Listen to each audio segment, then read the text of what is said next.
Insane in the membrane. Hello, how you doing? You good? Welcome to Insane in the Membrane. So put my earphones on. Do I need them? I'm not listening to anyone, am I? So what am I doing? Here we are. You find me up in the loft room. The wonderful Kate McGann won't be happy that you can still see it's in progress. For those of you watching on the video, for those of you listening, I'm up. We're making the loft room our podcasting and office room. So I'm in the middle of doing that. How middle class of me. I don't know. Here we are. So we've been away for a while, and that's partly due to we've got little Bailey. Bailey, no, that's the middle child. That's little Bodie. Sorry, I keep doing that because it's bees, isn't it? Sorry. So little Bodie takes up a lot of our time, and and then Kate's working and I'm working, and then we haven't had good internet for ages because we've got where we live now down in the West Country. Beautiful, by the way. Very lucky, very lucky. All the houses are like really thick stone. So we didn't realise when we moved in, we didn't have internet. It used to be a shop where we live, used to be a shop. And so amenities like that, like the internet and that, weren't in it for some reason. So we've spent a year back and forth trying to get it plumbed in. So finally we got it plumbed in, and then we got it plumbed in, and it wasn't working, it wasn't strong enough. And then we had to do this. So I've had to buy this massive Ethernet cable. I bought it, it's too big. It's too big. It's like one that you plug a fairground in with. It's massive. Anyway, we're back up. So this is the first one with the mighty Dameon Priestley, who I'm a big fan of his work. I think he's one of the finest artists we have working in the world at the minute. He's absolutely fantastic, and it's good in this episode because he explains the stories behind his work. You know, it's not just painting.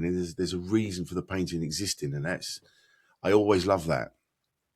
The stories behind the artwork rather than just the artwork, you know what I mean? And it goes into detail about art and how he sees what art he sees how he sees art, the importance of art, and how he sees it, how it fits into our lives, and it's just great. And he's so I could have spoken to him all day. I know I say that quite a lot, but that's the beauty of these conversations is that I meet people and I just want to go, oh yeah, we should just carry this on. I mean, I could rabbit on for hours with these people.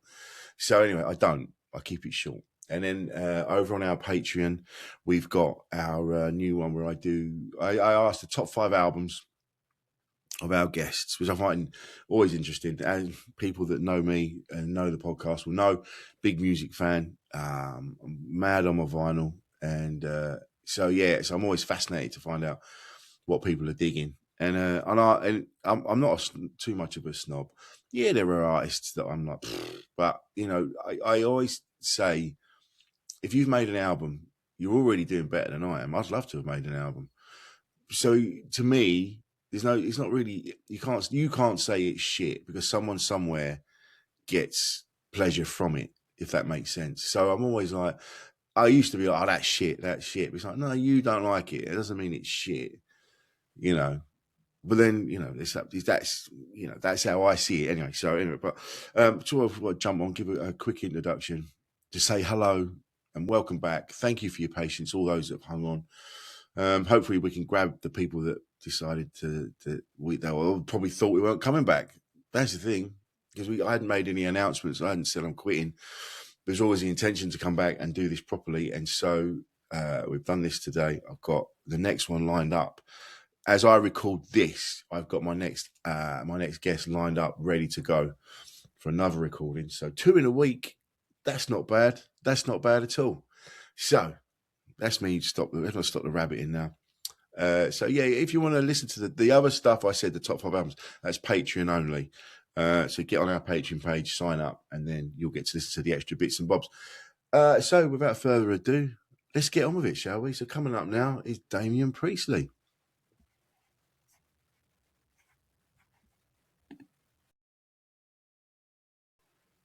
There we are, mate. Thank you so much for joining me, Damien. Absolute Really pleasure. appreciate it. Thank you for asking me, man. Oh, mate, honestly, I'm a huge fan of your work. It's a funny one. When I mean, I've been very lucky enough to grow up. My dad was very much into art, and so we always used to go to galleries a lot. And he was a bit of a painter himself, so it's always been around. Being a working class man, he didn't really talk about it. I sort of kept it quiet, but I've always had an appreciation for it. And now I'm older, and I can say like, I'm loving it. I'm loving art, and I love your work. There's something because it isn't just paint. It's not just painting. You actually capture the essence of your subject, and I find that incredible. How do you manage that? Is it just how? It baffles me. Um, you have to be genuinely interested in the story you're going to tell or the person you're going to try and capture. If you're not completely invested in that, don't bother. You know what I mean? So Yeah.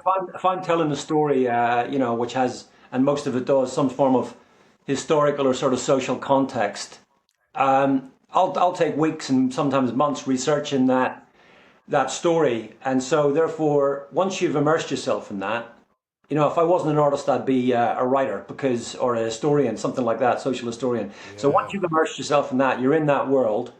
Um, then the images, at the risk of sounding kind of trite, the images come to me pretty quickly. But once you've got the story in place, then that's the creative piece, and that's that bit that you're talking about where you put something in. There's an extra level in there. There's something else in there. And similarly, if I'm doing someone's portrait, there's a big difference between a painting of someone that looks like someone, which is the least you can expect, and a portrait, because the portrait is them in their essence. And I do quite a few portraits for commission. And I'm occasionally asked, somebody will say, can you paint my wife? Can you paint my mother? Blah, blah, blah, blah. And unless it's a posthumous portrait, which again, I've done it regularly, I tend to turn them down unless I get to meet the person, because that's the extra bit. So when you capture something, you have to know the subject or the story inside and out. And then from there, it's up to you as an artist, not as a painter or whatever, as an artist, to make sure that that's in there. Yeah, I understand completely what you mean. My dad was asked to paint a horse that was owned by an ex-partner of mine. Her daughter had this horse, and she adored this horse. And the horse sadly passed away. So they asked my dad to paint the horse, and it took ages and ages. And everyone was like, "Is he going to do it? Has he done it? What's happening?" And he kept saying, "No, I need to capture I need to capture something. I need to capture something." And then when the painting turned up and we unveiled it, she just burst into tears. She was like, "That's him. That's him." And it wasn't just like you just said. It wasn't painting a horse. You needed to capture him. I have a story very similar to that, and it is exactly that, because it isn't down to whether it's a person or not. It's capturing that life, that essence. Because one of my big collectors, one of my first big early collectors, actually in the late '90s. I'll not mention his name, but a lovely guy, and I met him by accident in a bar in South Kensington. Called the Art Bar, and I had an exhibition there, and he was sitting at the bar. Anyway, cut a long story short, he bought quite a lot of artwork off me, and unbeknownst to me at the time, but about a year later, I found out he had two racehorses. One was called Second to None, and one was called Double Spectre, both racehorses. And one of them, I think it was Double Spectre, tried to jump the gate down in Brighton and broke its leg and had to be shot. And his office was just off South Moulton Street, and so he asked me to paint the horse, and he came up with the photographs and everything else. And because I already sort of had a connectivity and relationship with this chap, and he gave me the photographs, and I was able to talk to him about the horse and everything else. And it does sound strange. You go, well, it's a horse is a horse is a horse. Not so. It wasn't just to him. It was, something else. And therefore, if you can capture that, and like your father, it took a while, but once it was done, he was absolutely delighted. And I've actually done quite a few horse paintings. A chap from Kuwait, who's a racehorse owner and trainer, he's bought quite a lot off me on horses as well. So again, I don't take on sort of any old animal portrait really. I don't really need to, and I don't. It's not really something I tend to do. But when someone approaches me and there's a good reason for it and there's a story there, I'm all over it. You know. Yeah, man. See, this is the Irish in you. The Irish love a story. I mean, I The always carry sugar lumps in my pocket as well. Just in case there's a story to be had. Just a small while piece you're of out. honeycomb. You know what I mean? So where did you grow up? Where was it?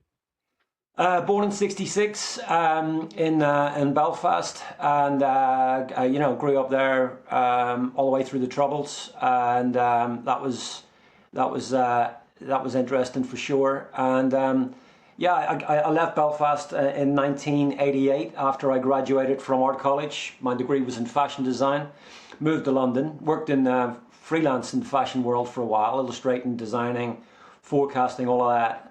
And then there was a massive recession, late 80s, early 90s, and ended up having to take a job in hospitality, as you do, and worked in there for a few years. But all the while, I still concentrated on, you know, getting back to doing what I wanted to do. And then I had this kind of epiphanal moment around 1995 where I thought, I don't really want to go back and work in fashion. I want to do something, you know, actually more important, to be quite frank. I love fashion and I love everything to do with it. But I just thought the way my brain works, what I've experienced, I want to use my talents for something else. And I thought I'd become a fine artist, much to the surprise and chagrin of my wife, who went, "What, are you kidding me?" But but yeah, so I turned my abilities to and my interest in history and social upheaval and these kind of things to fine art, and that was it. But as I say, I grew up in Belfast, and very much the things that I've looked at and examined in my artwork were shaped by my experiences growing up there, for sure. You know. Yeah. He must have. A good friend of mine, Michael Smiley, brilliant actor. I know Michael's well. Yeah, I say we probably know. We probably mix in the same kind of circles. Yeah. I remember him talking about growing up in that, and it does affect you. Even like we'd be out, and he'd have to sit facing a certain way in a pub or wherever, and just because even when 100%. you're a kid, yeah, like it must be the same. It must to be born into that. And because those are your, you know, these are when you're growing, when you're forming as a human being. It must just it changes who you are. Surely it must do. Yeah, but you know, I can't speak for Michael. I know Michael pretty well, and he's come down to see a couple of my exhibitions and stuff, and I've known him a long time. Actually, got to know him through a Taylor's, which was originally on Newbury Street, and it was Peckham Rye Taylor's, owned by Martin Bridie. You probably know Martin. He's a lovely guy, and I got to know Michael through there. You know, and a few others, Mark Baxter, those kind of guys, and. You know, he grew up outside Belfast. When I say outside Belfast, he grew up in a place called Hollywood, and had probably a similar experience to me. He's a couple of years older than me, but yeah, how you approach that and how it affects you and shapes you is really an awful lot down to your home life, to be quite frank. And my folks were very well read, very interested in politics and all of those things. I grew up in a very, very working class area, obviously, 2 up, 2 down, all that. But they were always very well read, as were my grandparents, you know. So the contextualization and the understanding of what was going on outside is really part and parcel of how you then process it and live with it, you know.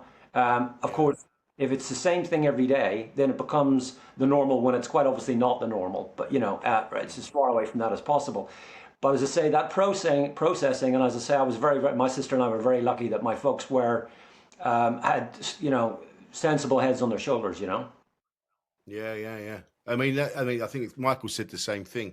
Yeah. Coming from a loving, you know, family, very tight family, very family orientated, and I think that makes all the difference. Yeah. And did you grow up? So when you made the decision to come to England, had what had gone before sort of tainted your view? Did you know what to expect, or did you expect it to be a certain way and you were quite surprised? Do you know what I mean? I can't quite explain what I mean, but no, I get where you're coming from.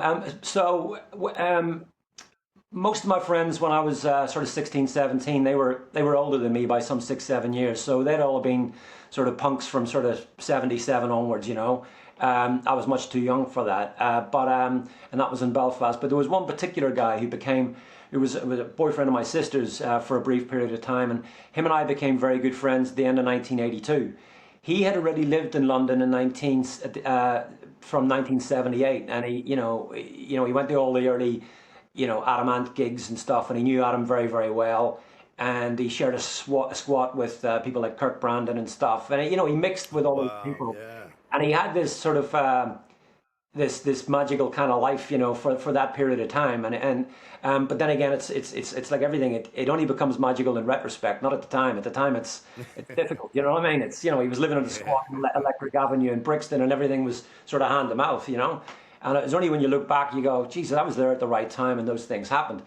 But anyway, so I met him when I was about sort of 17, and we became, as I say, 6, 7 years older than me, but we became sort of inseparable friends. And so he got fed up with Belfast and moved back again to London in 1985. So I started going over on holidays for weekends to visit him and other friends that I'd met over here. And I fell in love with London immediately. I set foot in it, I was actually the National Express coach. I came over and I couldn't afford to fly over, Yeah, right, yeah. it was like, my God, it was like a 24-hour bus journey or something, you know what I mean? A nightmare. Anyway, yeah, so I fell in love with London immediately. The first two places I went were obviously World's End at King's Road and in Soho, and both of those places just ticked every box for me. I had a certain level of expectation, and it was exactly as I imagined. So I always knew that when I finished art college in '88, I was going to be moving to London. There was no question about it. And it's not because I was sort of disenchanted or disappointed or fed up with Belfast. It was literally because I knew that London was where I wanted to be, where I fundamentally belonged, and also it was going to give me the opportunities that I would never have had in Belfast, So that Yeah, was yeah, it. yeah. I still love Belfast. I still regard it as my home, actually, even after all these years. And because I'm self-employed, I travel home 3, 4 times a year. And 2 years ago, I did my first exhibition in Belfast. I've shown all around the world, but I'd never shown there. And people were like, well, you haven't lived there in a long time. And the gallery said, how many people do you expect? And I went, you're going to have the busiest opening night you've ever had. And that's exactly what happened. The gallery had been there for 40 years, and over 600 people tried to get into the gallery, and only 400 got in. It was Wow. so busy. So what I'm saying is, I still love Belfast. It's changed dramatically, but I moved to London for practical and real reasons. Yeah, yeah, yeah. And that's all obviously always been in you, that interest in art. And Oh then and that's bled into your love of fashion as well, because you're a very stylish man. So all of that kind of, it's all to, I mean, look, do you know what I mean? Not many people can pull off a turtleneck on a Monday. yeah. This is It's what, only me and Roger Moore, man. That's it. yeah, what, sorry? Roger Only Moore. me and Roger Moore. That's it. Oh, yeah. I've tried it. Yeah, it's the persuader's cheek. It's funny, isn't it, how things come around. I remember for years everyone said, the 70s that style forgot and taste forgot or whatever it is. And now everyone's like, actually, no, that was the Yeah, Persuaders they were all right, weren't they? And Roger yeah, Ian Ogilvy later on yeah. kind of Ian Ogilvy did all right as the Saint, but yeah, you couldn't top Roger Moore. He was No. just, well, this is why I'm intrigued by you. Just seeing your work and seeing and knowing that we sort of know the sort of same people. And I just this is something, your work's impressive. Your style is impressive. And because we're older as well, I think I think it's certain people get to a certain age, they just give up. They just go, I what's the point? There's no point now. I'm just gonna. Well, but you just certain people that keep it going. Is it important to you to look good because it just makes you feel good, or is it just something you just naturally do? Probably a little bit of both, to be quite frank. When I was about 5 years of age, 1971, my sister and I had young parents, so they were probably 20, 21 when we came along. But my mum was a massive fan of Mark Bolan. Okay, she loved Mark Yeah, Bolan. right. T-Rex, Mark Bolan. And previous to that, it would have been Jimi Hendrix and stuff. But certainly, Mark Bolan was one of those things. And occasionally, he would perform with a little silver star painted on his cheeks, And so, when I was a 5 year old walking into Belfast city centre with my folks on a Saturday morning, was as was a tradition, she would put silver glitter on my cheeks. Now, Oh if wow. I'd have said as a 5 year old mum, you've got to be kidding me, right? She would have taken it off, of course. There's no form of like, it wasn't being forced upon me.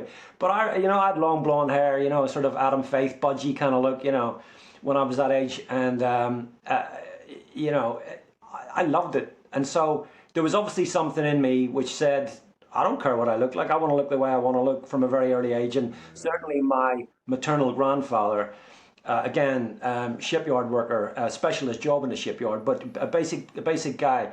He was a really stylish guy. I mean, I looked at his watch, and I looked at his even the color of his socks, and I thought, there's a guy there who lives in a terraced house, does what he does, goes to work in the factory, but he has an idea and a vision of himself in a whole different way. And I thought, you know what, that's proper.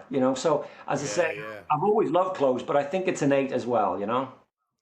Yeah, I think you're right, and I think because where I grew up, is quite not a rough town, but not a great town. It's kind of in the middle. There's a posh end, there's a shit end, and we were sort of in the middle. And I remember growing up, I had a faux green leather jacket, and I had a Triumph patch put on the back of it, Yeah, and I used to walk around like that. But then as I got older, and more people started taking the piss about what I was wearing, because I wanted to be different, but didn't have the courage. So then I started to kind of fit in.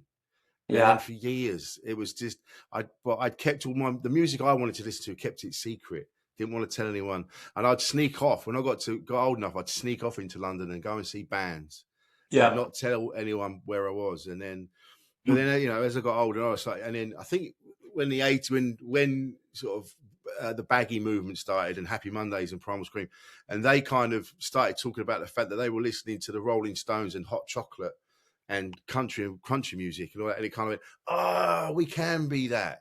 yeah. But it was by then it was too late. It was too ingrained in me to fit in.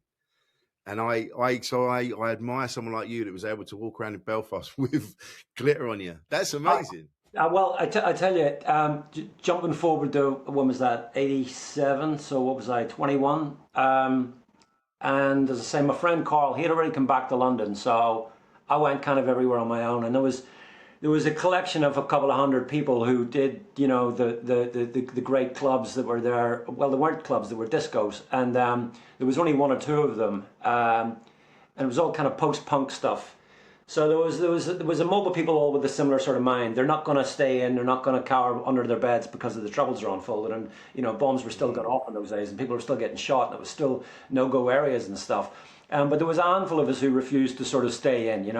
And certainly you ran the gauntlet, depending on what way you dressed. But I just never really cared. So someone said to me in our college, "Oh, there's a new night starting down at the Crescent Bar." In Sandy Row, which is a particularly dodgy area. Not anymore, but it still has its. There's lines in the sand there, right? Yeah, yeah, And there yeah. was this pub there called the Crescent, and it had the security gates outside it, and the barbed wire and stuff. There's a famous photograph taken by Chalky Davis of I want to say it's Dr. Feelgood, somebody like that. Yeah. Outside this bar in the 70s. It's a classic photograph. Well, that pub hadn't changed from then till this night in 1987. It was a Wednesday night, and the guy who was organising it said to me, "It's going to be the doors are open at 8:30. It closes at 11:30. Do not get there 1 minute before 8:30 because we're going upstairs. The downstairs is the paramilitary pub. Do not go into that pub. Do not get there early, right? And don't be hanging around the street." So I said, all right. So I got into town. The bus left me in half an hour early, and I thought, well, I'll just go around. No fear. And so Yeah, I went. yeah, yeah.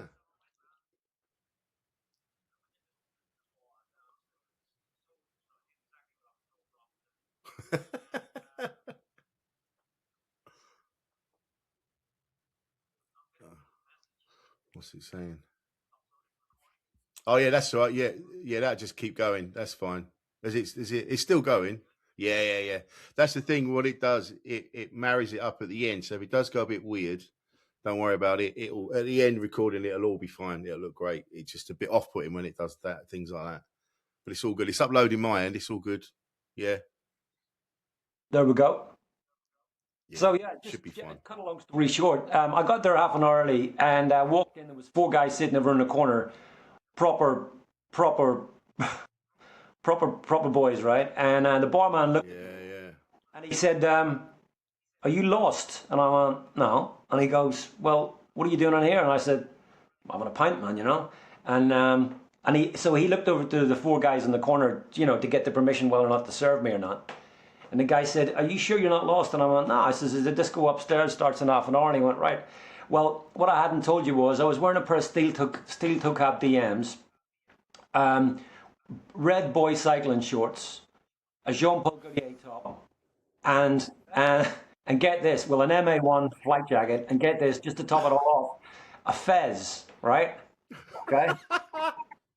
So the guy said, what the fuck, man?" And I said, "Well, you know, it is what it is, you know." And he goes, "You have some balls on you." And I was wearing red boy cycling shorts. So of course I said, "Thanks very much for noticing," right? So every Wednesday I would go down there. I would make sure I went down there 45 minutes earlier just to sit in there and have a pint, you know. And they would look forward every Wednesday to see what I was going to be wearing, you know what I mean? So sometimes you just got to do what you got to do. It's as simple as that, you know. They admired the stones on you. Yeah. Absolutely. Wow. Literally and metaphorically, yeah. So I remember that. I remember because it's funny actually. You mentioned the boy label because I remember growing up and it was a bit because I'm 53 now, so it was a bit before. It was kind of I remember it happening, but it wasn't. I didn't think it was for me. I thought yeah, it was for. I thought gay men wore that, and that's not for me. It's now because they said a load of it on Vinted. I've got stacks of it. I've got jackets and all sorts. I love it. It's brilliant. yeah. But yeah, so I imagine then, and topped off with everything else you were wearing, and the fact that they were satin shorts. Fez. I mean, mate, I did the fez. The I fez. got the whole Tommy Cooper thing, right? You know, but Tommy Cooper on holiday. yeah. So there was another disco called the Knightsbridge outside Belfast in a place called Newton Ards, and again, you know, most of the security in those places were run by paramilitaries or ex-paramilitaries, and there was one guy there. I'll obviously not mention him, but he ran the door there, you know, and this was a proper disco full of, you know, people in bad grey trousers with, you know, 40 pleats on them and we call those piano ties, all that, right? Really, really awful, right? You know what I mean? And so, but I knew the guy down there on the door, and he again, the same thing. He was like, I know it said dress code, no jeans, no this. It actually said no flat tops, right? I mean, that's been pretty fucking specific, right? Do you know what I mean? And, Yeah. You know what I mean? You know, wedge cuts only. That's it, right? Yeah. Heavily tipped, and so I'm coming up to the door, and I'm wearing my fez. I'm wearing a pair of leggings, you know, the whole 9 yards.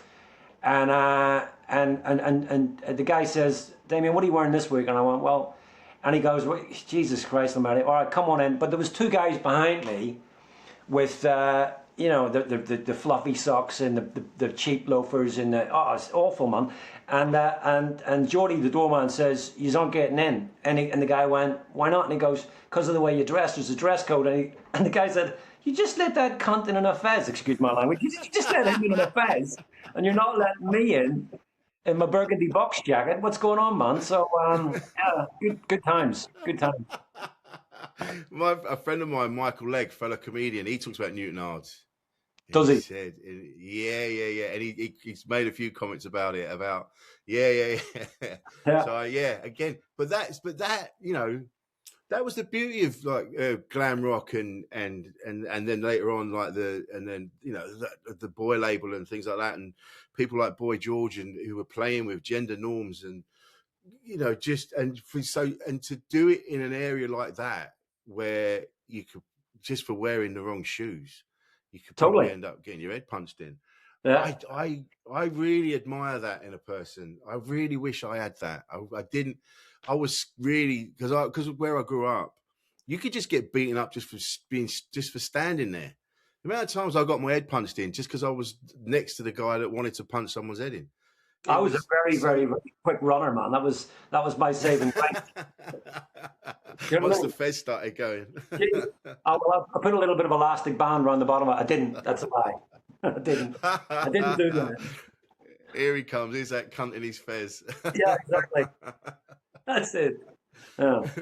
But I always, this is the thing when I look at now, is that there's a lot of stuff being spoken about, like the Blitz Club and the new romantics and the post punk, the new wave stuff, and I've always been a huge admirer of that. Anyone that kind of sort of challenges people's perceptions, like that.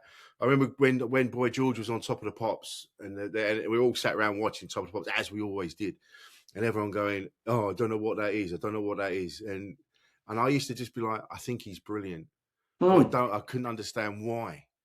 Yeah. But now I get it. But at the time, because I was only a kid, I'm like, I don't understand why I like it. I'm not Yeah. going to tell anyone that I think this is great. I Yeah. just kept quiet. But you were just walking around in your shorts and your fez. Yeah. Where did that come from? Where did the confidence come from to do that? It's just in you, just like you said, innate. Yeah, I kind of always, when I was growing up, I kept myself to myself. I didn't hang around with people from school or anything, and primary school or grammar school. I passed 11 plus, and over there, you pass the 11 plus, you go to a grammar school. It's nothing to do with your money for sure. It's not to do with like public, private schools and stuff. Literally over there, you pass your 11 plus, you went to grammar school. If you didn't, you went to a secondary school, which I guess is what you guys would call a comprehensive or a modern comprehensive or something like that. But I didn't hang around with people from school, for 14 years. I just didn't have anything in common with anybody I went to school with. One girl I went to grammar school with, who I knew outside of school, it was a good friend of my sister's. She was very alternative and no longer with us, God rest her soul. But she, apart from her, there was nobody else that I hung around with. So. And I didn't really speak to too many people either. I kind of lived in my own world. And in 1978, when Saturday Night Fever was released, and the whole Grease thing and whatever, my aunt sort of more or less said to my folks, Dameon doesn't talk to any, he doesn't go anywhere, doesn't do anything. He's in it. I was happy enough reading my comics and drawing, to be quite frank, all day long. Yeah. So it said, you got to get him out there. So my aunt and her husband had been, ballroom dancers back in the day, in the 50s and 60s. And dance schools, although they'd always been there since in Belfast since the 50s, they opened up. They kind of, I hate to use the expression exploded when I'm talking about Belfast, but they kind of really exploded in the 1970s because of the Saturday Night Fever thing. So they started these dance classes, and I went along under the recommendation of my aunt. So September 26th, 1978 was the first Saturday I went down there, and I just took to it like a duck to water. And I got along with the people who were there, of all ages, and I was quite successful at it, and I won all sorts of competitions, and I did the sort of disco thing, Latin American, the ballroom thing. But what I seen down there was just a load of people with this freedom of expression, you know what I mean, and doing things passionately and Yeah. dedicating themselves to doing things. And the other thing was that I'm of no religion or a political persuasion, but I grew up in a Protestant area, went to Protestant school, so ostensibly that's what I would have been labelled and judged as. Yeah. 90% of the people who went to the dance class were actually from the Catholic side of town, and they became my friends, which was very unusual for someone from an area like mine to have friends in another area. It's not exclusive, but certainly it would have been quite different. And while I was there, I went on my own, and I left on my own. And I went to competitions all over Ireland on my own as a kid, and I just seen this as this freedom of expression and these strong individuals and a great atmosphere and camaraderie. And everything that I didn't get in school, or I certainly wasn't searching for in school, I got through there. And as I say, as an extension of that, and I kept it secret, obviously, because I went to a rugby school, and when I was on television in 1980, and of course then they seen me, I went into school the following day and got a real bad kicking, because it's just the usual kids shit. But But I didn't care. As far as I was concerned, that was my life, and you guys were losers. You know what I mean? So, Yeah. and that was me. So the dress sense came from my family, and the individualism just came because that's just how I'm hardwired. Yeah, yeah, yeah. It's just in you. Oh man, that's so impressive to me. I'm like, yeah, fuck. Now I'm older, and I like I kind of feel, yeah, you can be who you want now, and I like that. I'm more at home with who I am now, and I don't feel like I've wasted years. I still had a good time. I just like, I wish I'd been a bit more like that. So I guess now, while I still can, while I can still wipe my own ass and dress myself, now I'm like, right, I'm going to make the most of this, and I'm going to be, yeah, I'm going to dress how I want to dress and I'll be into what I'm into, even if people think it's weird. My wife thinks it's weird a lot of the time. What I like my art that I like or films that I like. She's like, you're just weird. But then she watches fucking Married at First Sight, so you know what I mean. Yeah, I Which do. I find weird. So you started paint. You were drawing when you started drawing when you were young. And do you remember when it? Because I remember my dad giving me a pad and pens and going, "There you go." And I used to just love for ages, just drawing, and didn't even know what I was drawing really. I'd start off with just a line, and then it end up as a car or a house or something. Do you Yeah. remember your sort of first? You're getting into art. Do you remember? Oh yeah, yeah, yeah. I mean, well, I was again on my mum's side of the family. There's quite a few people can actually draw. And my aunt later in life was an interior designer and stuff like that, and she just had this innate kind of eye. And then on my father's side of the family, fully extended, there was lots of people who could draw as well, including my father and uncles and stuff. None of them ever were foolish enough to take it up as a profession or as a lifestyle choice. Absolutely not. And that would have been those kind of options in those kind of days weren't really open to you if you came from a poor background, for sure. And although I did as well, I kind of just knew that that's all I was ever going to be. I didn't ever sort of ever see myself as anything else, and I was very academic at school. You know, I because I've got sort of almost a photographic memory. I didn't really kind of, and again, it sounds like a really lazy thing to say, but I didn't really study too hard because I didn't really need to, and I kind of cruised through school just doing as much as I needed to do to get by. I knew if I put the Yeah. effort in, I could have been, an A grade student, but I wasn't really interested in that. I did, so I got all my O levels and I got all my A levels and all of that, but I didn't really. I knew what I wanted to do, and my school kind of had, certainly my grammar school, probably had ideas that I was going to, work in finance or high up in the civil service or something, and they did everything to try and knock that out of me, but I refused to do that. I failed my art A level, or should I say, they failed me. But I went along the art college and flew in, with ease.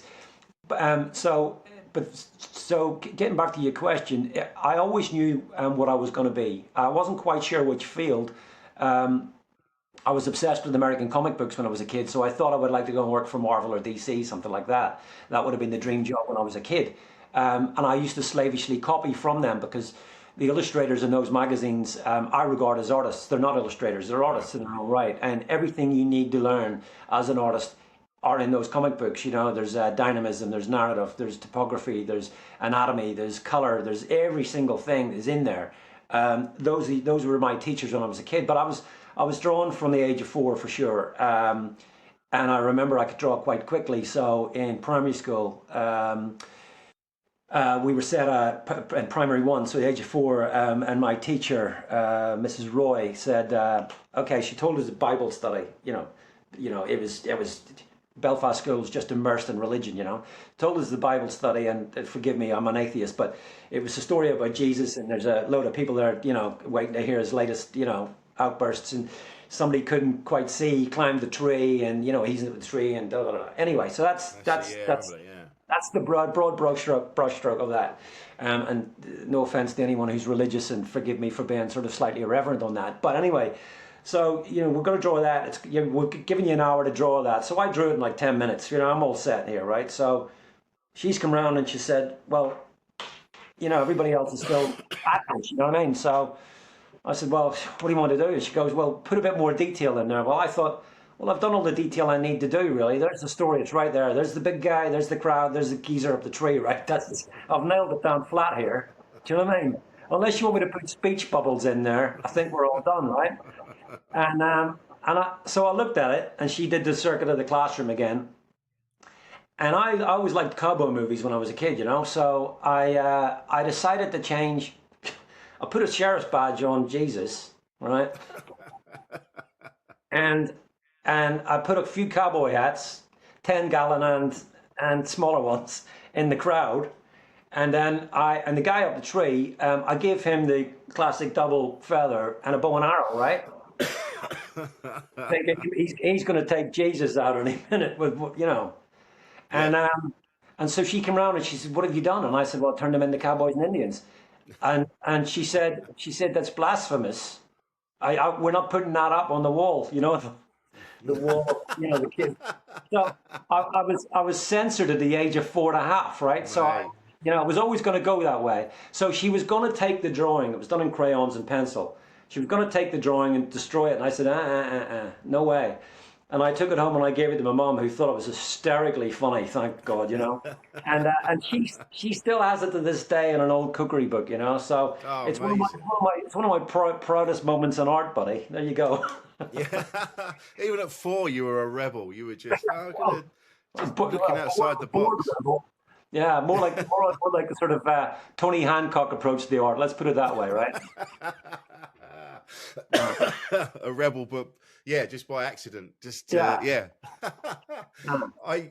So you're a fine artist, is that right? Is that what you describe yourself as? Yeah, I guess so. I don't really know. You know, some people call it outsider artist. Some people call it this. Some people call it that. I don't know. I just do what I do. Yeah.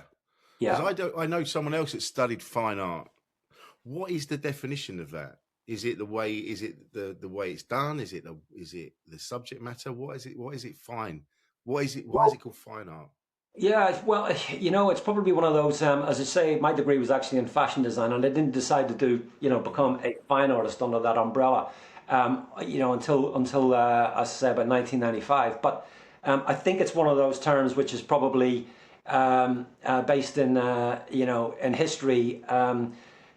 Probably defined by social parameters, I would have thought. You know, somebody at some stage in the late 1800s has decided to put that label on it, to elevate it to something which it really isn't, and to say that it's for this group of people. You guys over there don't get to do that, right? I would say that's probably what it was. I'm guessing, but that's my best guess. Yeah, sounds about right. There's always there's always the class element in these things, isn't there? In all of it, and I think that's growing up. So my dad was a civil servant, but my mum worked in a factory making the bread and stuff like that. So she's very working class, and my dad was kind of working class, sort of middle class. So I was always in that middle ground, kind of in between, but always felt that I couldn't really, like I said earlier, I couldn't really talk about my love of art or music. I didn't. It was later on. I used to. I was obsessed. I still am obsessed with music. Yeah. But I used to hide what I was really listening to until later on, until late 80s, and then it sort of exploded. But there is a class element to it. Like with what I do with comedy, there's a snobbery with what I do. There's a snobbery in music as well, with musicians, and I've always found that fascinating. That kind of people just go, well, you're working class, so this is yours, and you're middle class, that's yours, or you're middle class, so that's ours. So, do you find that it must be difficult for you as well, coming from the background you came from, being in the art world, as you've just said or just described? That snobbery's there, isn't it? It is, but then again, I don't actually regard myself as being anything to do with the art world, you know, in inverted commas, because since I became self-employed at the beginning of 1996, I have never had gallery representation. I've never had an agent. I've never done any of that. Really? Okay. My biggest salesperson is myself. You know, I've been selling artwork since I was about 11 or 12. When I was at school, I would go to the local shop and say, can I paint something on your window for Christmas? And they would kind of look at me, and I was, I guess, a kind of sweet looking kid, and they would feel sorry for me, and they would go, well, what are you going to do? And I go, I don't know, Father Christmas, it's a butcher shop selling your sausages. I don't know. Use your imagination, son. You know what I mean? And they would pay me in produce, not money. And that continued up until I was about 16, and then I dropped the bomb one day again, clumsy phrase, and I said. This year I'm 16. I want money. I don't want a pound of sausages. You know what I mean? So, and that. But as I say, I've always sold it, and I've always been able to do that pretty well. And when I decided to go into fine art, and I wanted to do things of social importance, tell stories that nobody else wanted to hear about, tell stories that nobody else knew about or were doggedly determined not to want to know about, and I was willing to put the hours in on the research for it and know the reasons why I was doing it. Galleries wouldn't touch that. That's not easy to sell. But I knew I could sell it because of my belief and conviction in the reason why I did it in the first place, And so that's why when I say I'm not really part of the art world, I've sold to 26 countries and I've sold to some, big hitters and celebrities and all the rest of that. I don't really mind who they are, to be quite frank, so long as there's a connection and they're engaged with what it is that I do, and there's a reason why they're buying it. No one really buys my artwork because they think they're going to flip it and make some money out of it. Although no doubtless a few people have, but people are drawn to the art that I do, and perhaps a little bit who I am and the reason why I do it, which is the only reason for doing it. I don't paint things because I think they're going to sell, and I never have. Most of the things that I paint outside of portraiture are things which are a massively hard sell, but I think are so important to do. And so therefore, galleries won't really touch me, and I'm happy enough about that. It also means that you go into an average gallery anywhere in the UK, and certainly in London, and the price on the painting or the drawing or the piece of artwork in that gallery, 50% of that is going to the gallery, so the artist's getting half. So it's Really? a grand, they're getting 500 quid, Whereas if you're buying off me, you buy direct and that's it. There is no commission, there's no middleman, there's no nothing. And so therefore, again, because I'm quite successful at that, the art world does not like that. They want me to be in there, and I don't do that. A couple of galleries have taken a couple of paintings of mine a few years ago, and I sent in one of my big buyers, my big collectors, and I said, go in and ask a few questions, will you? Because I've already given them my bio and the story behind the artwork and the reason why I did it. I said, ask a few pertinent questions and see what they say. And they didn't. They hadn't done the research. They didn't. They dropped the ball completely. So I went in the following day and I said, I'm taking the artwork, and they said, you can't do that. I said, oh, I can. I said, read your contract. I said, you didn't sell me or the artwork. You just were trying to sell something for a couple of grand. I said, and that's not the way I do things, so I'm taking it away. So I turned my back again, even on any approaches from galleries. Doing that. I've got a group show coming up in Brighton in a couple of weeks, and I've got another individual show coming up in London in a couple of weeks, and it is under a gallery space. But the arrangement and the relationship that I have with the chap that's behind it is so straightforward and honest, and he is heavily invested in me personally before the idea of the exhibition ever come up. So the foundation's there. So that's different, But a gallery just approached me and said, you sell really well. Can we sell some of your work? No, I'm not interested. Wow. See, this is it. That's a very sort of working class way of looking at it. I would think, that kind of, no, you're not going to fuck about with this. This is mine. This is why I do it. And I'm not going to play your game. No, absolutely. Yeah, man. Yeah. And that, what I love. Principles of integrity, there's a cost to it, financially and otherwise. But literally, if you're doing something important, and I believe that I am, some of the stories that I'm telling and talking about, then it just dilutes it if you're going to take that other route. So, either be convicted to it and do it, or just don't bother. Just go the decorative art route, which is nothing wrong with it. I don't do it, but go down that route, earn your money, get your Bentley outside, put your feet up at the weekend. That's not me, Well, what you're doing with your art is, because this is what I've found out now. is that growing up, when you went to school and they would tell you certain stories, tell you things were a certain way, and then they were like, oh yeah, and then we went over here and we discovered this, and then we went over to that place and we discovered that. And it's only till like the last few years you kind of go, so hang on a minute, there were already people there. You didn't discover anything, you just took it. All we've done is go around this tiny little island that we're on. We've just gone Yeah, around the world just nicking everything. And it's absolutely. only now, I'm finding out about these stories because I'm interested now. I'm like, well, hang on a minute. I thought it was this way. Like, no. They weren't Yeah, just hitting themselves over the head with rocks until we turned up. They already had important things that they discovered and we just absolutely. nicked it. And now Absolutely. you're with your art, you're now immortalizing these people as like a bookmark in history to go, these stories are important. I don't want them to be forgotten, which they will be. Yeah. And so your art is encapsulating that and keeping those stories alive. Is that so? You find you're sort of like a collector of stories. It's not just painting.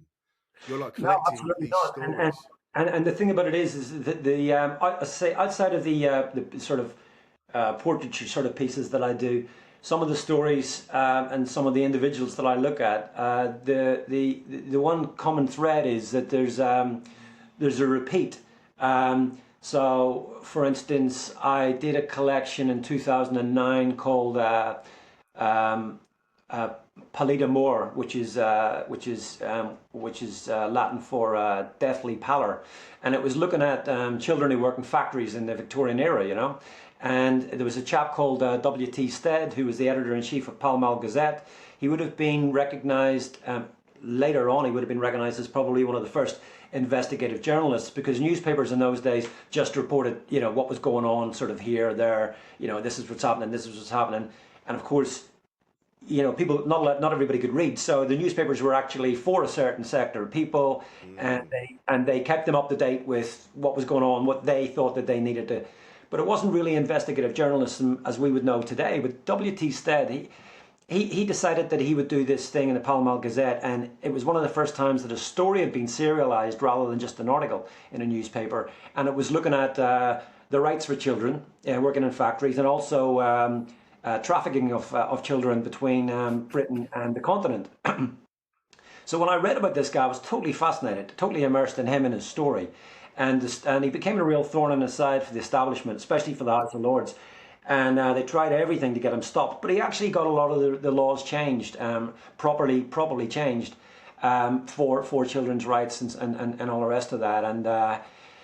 And certainly exposed the whole people trafficking thing. But the reason why I did that was because not only was his story important, but those kind of things still happen today. And that's the correlation with some of the stories that I talk about. Although they might be based in the 1880s and the 1920s and 1930s, they're still happening today. And so therefore, it's not only an observation on that, but it's an observation on how man really hasn't changed, You can dress it up whatever way you like, and you can read more about it because of the internet and everything else.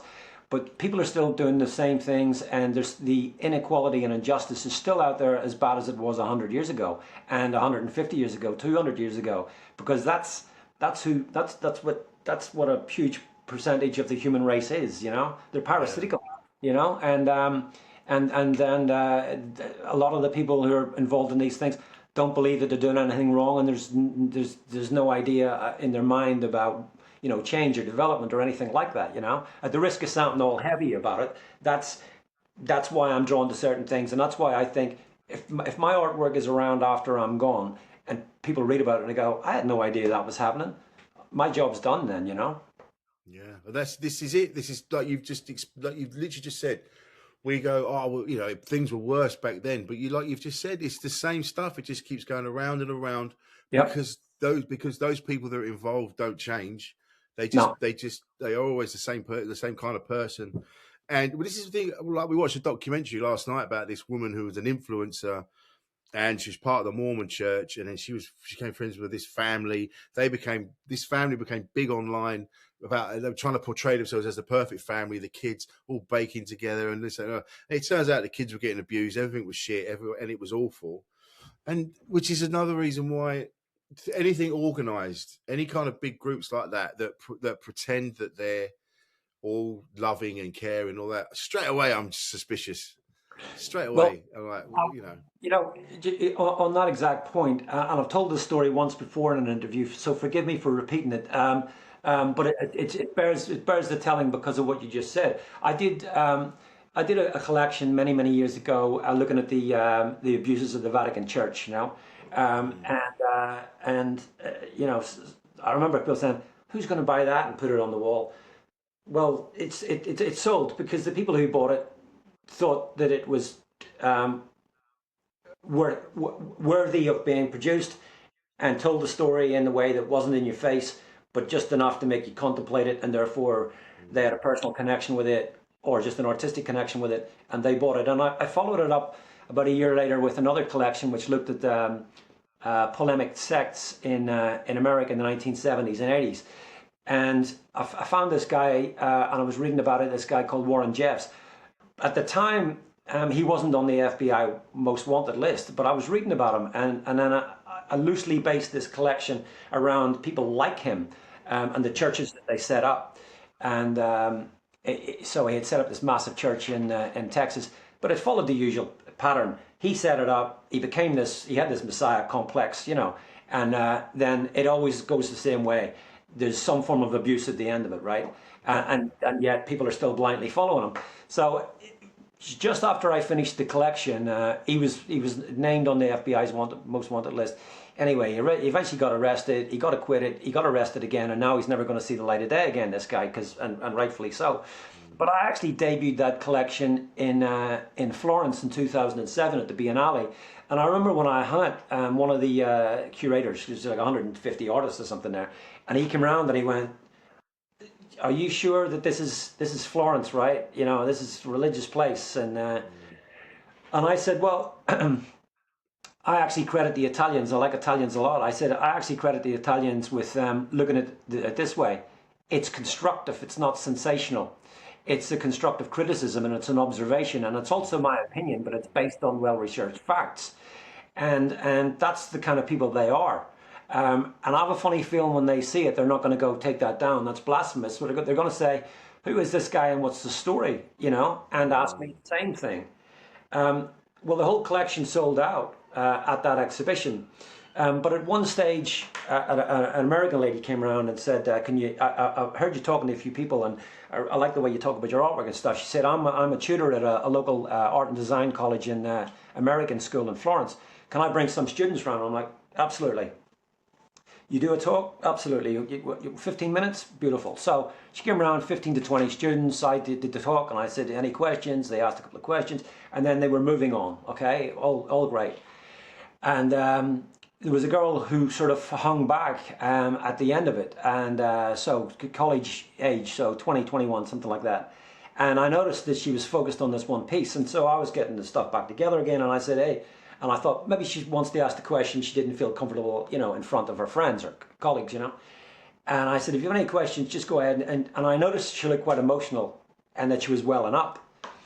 And I said, "Are you okay?" And she pointed to one of the pictures, and it was just a picture of a girl, blonde hair, dressed in white, in front of an old white clapperboard wooden church in New England.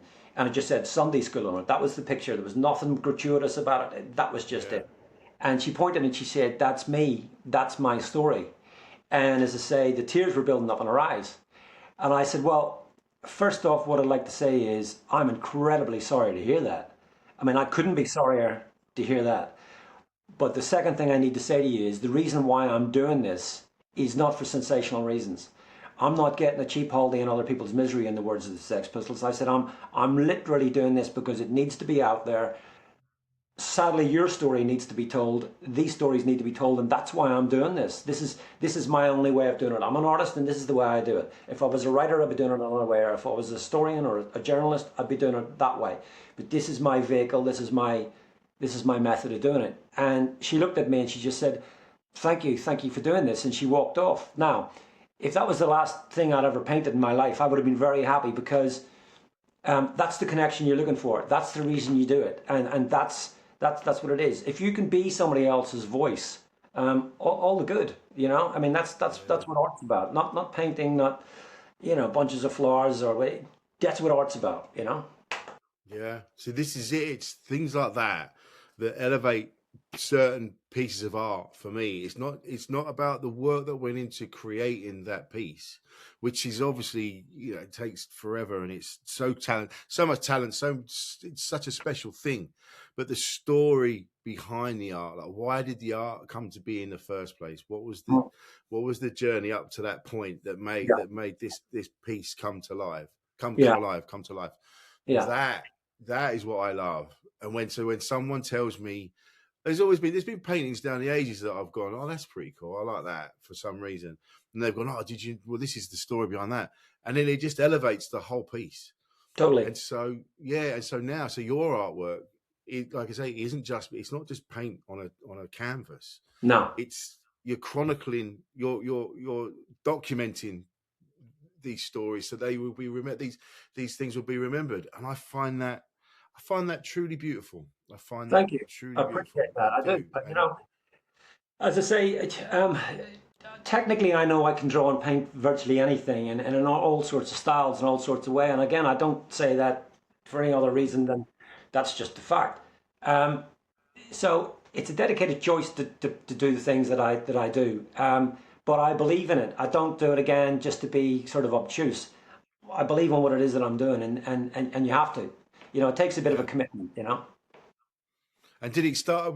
Did you just one day had an epiphany? Go, oh, these paintings I'm doing are actually all connected in a way, like these stories. It was no, Yeah, it was a very, very conscious thing. As I say, right. when I left restaurants, and in the last 6 months that I was when I was managing a restaurant up in Hampstead, and I thought about the process, about what I was going to do, and I chose the first story that I was going to do, which was about people going missing in America in the 1970s.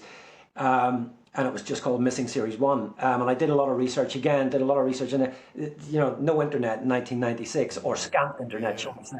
So, I had to go down a sort of rabbit hole and go to the British Library and do all that. But again, because it took me back to my school days, to be quite frank, because I have this memory and stuff, and I can process information very, very quickly and remember it and retain it. I remember the facts and figures that I got in my head, that's, 30 years ago. But I decided I'm going to tell this story because it hadn't been told. There wasn't any artwork out there about this, and I thought I'm going to do this. So it was in at the deep end from day one. And that first collection, Missing Series 1, I sold to the chap who I told you started this conversation up with, the chap with the two racehorses. He bought that collection and hung in his house in St John's Wood, because he was totally immersed in that story for whatever reason. I didn't ask what his connection with it, but when I explained it to him, he was like, "This is so different." And he had a big art collection, this guy. And so it was a decision from the beginning. I'm not going to mess around with this. I'm gonna do it. And so therefore, if anybody sees my artwork over the last couple of years and goes, "Oh, you just jumped on that bandwagon because that's dark," or "You're doing the civil rights thing because it's an anniversary," no. There's a track record. It's all online. Look at all the way back 30 years. I've been doing this. So Yeah, I absolutely love it. I tell you what, I could sit and talk to you all day. I knew this was going to happen. I'm like, this is someone I need to have a pint with, and just carry well, I on tell this you what, man, conversation. that's an absolute definite.